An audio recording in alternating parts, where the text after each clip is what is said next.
అజేయమైన రాజును ఒక వింత శాపం వెంటాడింది. ఆయన ఎక్కడికి వెళ్ళినా ఆకాశం నుండి నీటి చుక్కలు కాకుండా మట్టి వర్షం కురిసేది. అవును, మీరు విన్నది నిజమే, మట్టివాన. ఆ రాజేంద్ర చోళుణ్ణి ఆ వింత శాపం ఎందుకు వెంటాడింది? గొప్ప శివభక్తుడైన రాజేంద్ర చోళుడి జీవితంలో ఒక వింత సంఘటన జరిగింది. తన అహంకారాన్ని అణిచివేయడానికి సాక్షాత్తు శ్రీ కాళహస్తీశ్వరుడు పన్నిన లీల అది. మట్టివాన రూపంలో వచ్చిన ఆ శిక్ష నుండి రాజు ఎలా విముక్తి పొందాడు? ఈరోజు వీడియోలో ఈ ఇంట్రెస్టింగ్ స్టోరీ గురించి తెలుసుకుందాం. వీడియోను చివరి వరకు చూడండి. పూర్వం తిరుచినపల్లికి పశ్చిమ దిశలో కావేరీ నదీ తీరంలో గల ధర్మపుర ప్రభువు శివభక్తాగ్రణ్యుడు, మహాసూరుడు, దానపరుడు, బ్రాహ్మణ పూజా దురంధరుడు ఆయన అశ్వరోహణుడు అను రాజచంద్రుడు ప్రజాభిప్రాయమునకు ప్రతిరూపంగా రాజ్యపాలన కొనసాగించాడు. అతని తదనంతరం అతని కుమారుడు రాజేంద్ర చోళుడు రాజై సదాచార సంపత్తితో పరిపాలన కొనసాగించాడు. రాజేంద్ర చోళుడు మహావీరుడు, విద్వాంసుడు, నిర్భయుడు, సత్యసంధుడు, వదాన్యుడు, శివార్చనారతుడు. జవ్వంతినాథుడు అతని ఆరాధ్య దైవం. అనుదినం జవ్వంతినాథుణ్ణి ప్రత్యేకంగా పూజించేవాడతడు. ఆ మహారాజుకు ఇరువురు భార్యలు. పెద్ద భార్య చంద్రరేఖ. నిజంగా చంద్రరేఖే చాలా అందగత్తె, నిరంతర దైవభక్తురాలు. రెండవ భార్య కాంతిమతి, అత్యంత రూపవతి, మహాగర్విష్టి. ఓనాడు వేదశాస్త్ర పారంగతుడు, యోగ విద్యా విశారదుడు, జితేంద్రియుడు, సమధమాది గుణ సంబోధితుడు అయిన శివారాధతుడు అను సదాచార సంపన్న బ్రాహ్మణుడొకడు కాశ్మీర దేశంలోని బ్రహ్మవజ్రపురం నుండి రాజేంద్ర చోళుని చెంతకు విచ్చేశాడు. కేవలం గుక్కెడు మంచినీళ్లతోనే కాలం గడుపు ఆ మహానుభావుణ్ణి చూచి మహారాజు అనేక విధాలుగా సత్కరించి నమస్కరించాడు. రాజు చేత సత్కరింపబడ్డ శివరాత యోగీంద్రుడు రాజప్రసాదం వెడలి ఒకానొక సముచిత స్థానంలో ఆశ్రమం స్థాపించుకొని అనుదిన శివార్చనా తత్పరుడై ప్రవర్తింపసాగాడు. యోగ విద్యా విశారదుడైన ఆ యోగీంద్రుడు ఓనాడు తన యోగ విద్యా ప్రభావంతో ఇతరుల కంట పడకుండా తన శరీరం ఆశ్రమంలోనే ఉంచి నాగలోకం వెళ్ళి నందనవనంలోని అత్యంత సుగంధపూరితములు, నేత్రానందదాయకములు అయిన రక్తజవ్వంతి పుష్పాలు తెచ్చి తన ఆశ్రమంలో సాగు చేయించాడు. అవి ఫలించి పుష్పించిన తరువాత ఆ పుష్పాలుతో అనుదినం పరమేశ్వరుణ్ణి పూజింపసాగాడు. ఆ పుష్పాలు ప్రతిదినం స్థానికంగా ఉన్న త్రిశిర వల్లనాథుని కైంకర్యార్థం అర్చకుని చేతికిచ్చేవాడు కూడా.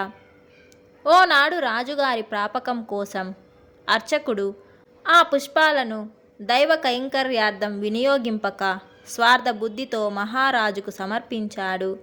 ఆ మూల్యములు ఆశ్చర్యదాయకములు అయిన ఆ పుష్పాలు చూచి యథార్థం అర్చకుని ద్వారా తెలుసుకొని వాటిని తన ఇరువురు భార్యలకు పంపించాడు మహారాజు.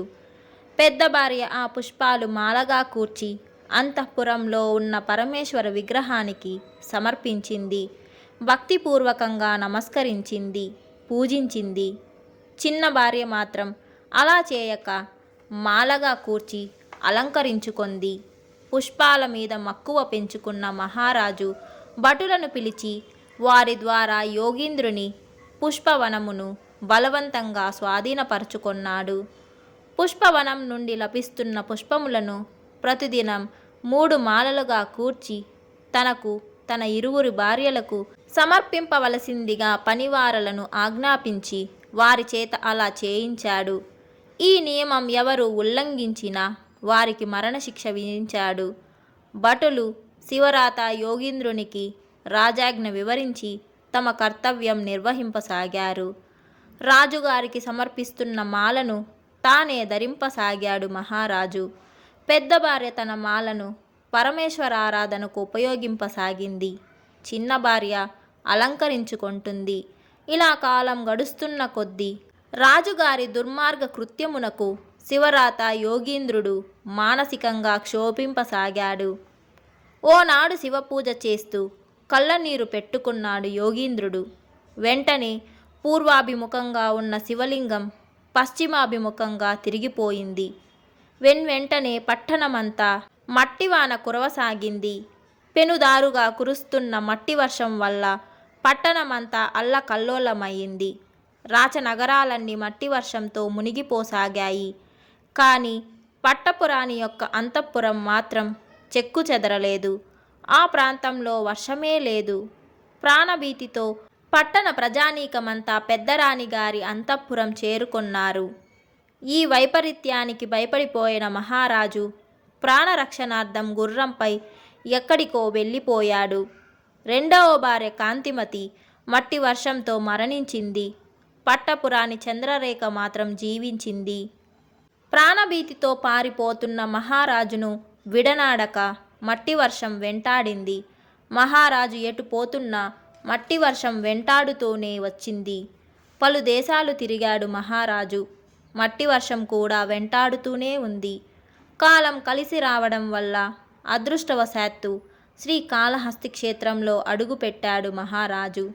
అంతవరకు మహారాజును వెంటాడుతున్న మట్టి వర్షం సువర్ణముఖి నది పశ్చిమ తీరం వరకు వచ్చి ఆగిపోయింది. ఆ దృశ్యం చూచిన మహారాజుకు చిత్తస్థైర్యం పెంపొందడమే కాక శ్రీకాళహస్తి క్షేత్రంపై భక్తిభావం ఇనుమడింది. అంచేత ఆ క్షేత్రంలోనే స్థిర నివాసం ఏర్పరచుకొన్నాడతడు. క్షేత్రంలోని బ్రాహ్మణుల మాట ప్రకారం విజ్ఞాన క్షేత్రమునకు నైరుతి భాగంలో పరమానంద తీర్థమైన బ్రహ్మతీర్థ స్నానం చేసి జితేంద్రియ తత్వంతో శ్రీకాళహస్తీశ్వరుణ్ణి ఆరాధింపసాగాడు.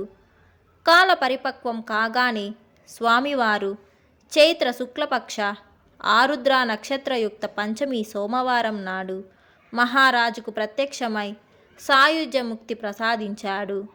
ఆనాడు అతని చేత ప్రతిష్ఠింపబడిన శివలింగమే ఈనాడు విజ్ఞాన క్షేత్ర మండపం. దక్షిణ దిశలో తూర్పు ముఖంతో ఉన్న రాజేంద్ర చోళలింగం.